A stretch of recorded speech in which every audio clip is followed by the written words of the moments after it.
star, a Hollywood star.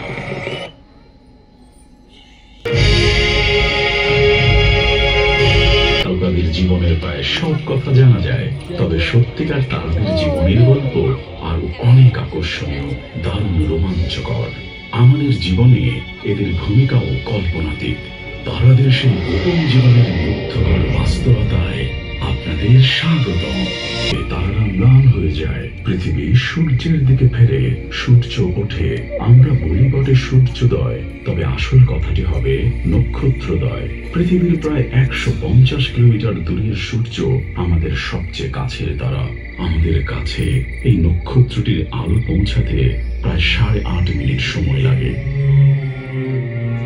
এই সূর্যের আলো তাপই পৃথিবীর বেশিরভাগ প্রাণকে বাঁচতে সাহায্য করে, আর সব নক্ষত্রের মতোই এর বুকের ভেতরেও ঘটে চলেছে প্রচন্ড পারমাণবিক বিস্ফোরণ। এই বিস্ফোরণে বেরিয়ে আসে বিপুল শক্তি, এর নিজের মহাকর্ষীয় টান, আর এই বিস্ফোরণের মধ্যকার ভারসাম্যই একে আকৃতি দেয়। সূর্যের এই আকৃতি আমরা দেখতে পাই নীল আকাশে। বেশ কিছু নভোযানের যান্ত্রিক চোখ খুব কাছ থেকে ছবি তুলেছে সূর্যের প্রকট বিস্ফোরণ ক্ষমতার, আর এর সত্যিকার আকৃতিও বিশাল। 1,40,00,000 কিলোমিটার, মানে সূর্যের বুকে হেঁটে যাবে প্রায় 10 লাখ পৃথিবী। সূর্যপৃষ্ঠের তাপমাত্রা প্রায় 5,500 ডিগ্রি সেলসিয়াসের চেয়েও বেশি, আর এর কেন্দ্রে যেখানে নিয়ত ঘটছে নিউক্লিয়ার ফিউশন বিক্রিয়া, সেখানকার তাপমাত্রা প্রায় 1,50,00,000 ডিগ্রি।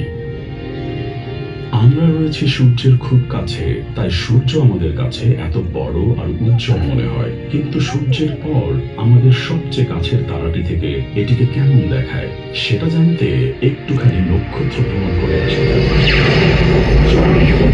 শক্তিশালী নভোযানে চড়ে বসি। দারুণ দ্রুতগতির এই নভোযানে চড়ে আমরা পেরিয়ে এসেছি পৃথিবী থেকে সূর্যের দূরত্বের প্রায় 2,75,000 গুণ পথ।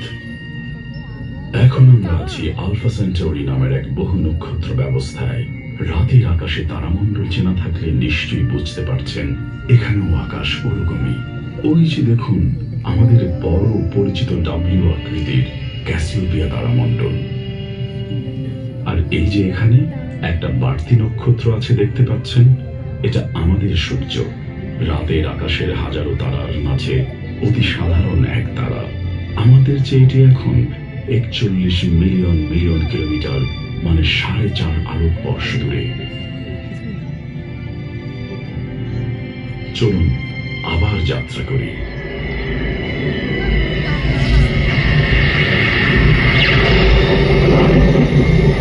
পৃথিবী ও সূর্য থেকে শত সহস্র আলোকবর্ষ দূরে দেখতে পাচ্ছি আমাদের গ্যালাক্সি মিল্কি ওয়েকে। এই গ্যালাক্সিতে রয়েছে প্রায় 2 লক্ষ মিলিয়ন তারা। আমাদের সূর্য এর একটি, তবে এই এত দূর থেকে আমাদের নক্ষত্রটিকে আর আলাদা করে চেনা যাচ্ছে না। আমরা জানি এটা আছে আমাদের গ্যালাক্সি কেন্দ্র থেকে 2/3 দূরে। বনে যেমন পুরো গাছ, কচি গাছ, মৃত গাছ ও নতুন চারা থাকে, তেমনি একটি গ্যালাক্সিতেও থাকে সব ধরনের সব বয়সের তারা।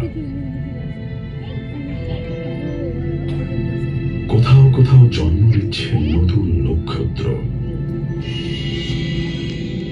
কোথাও আবার বুড়ো তারারা কাটাচ্ছে জীবন।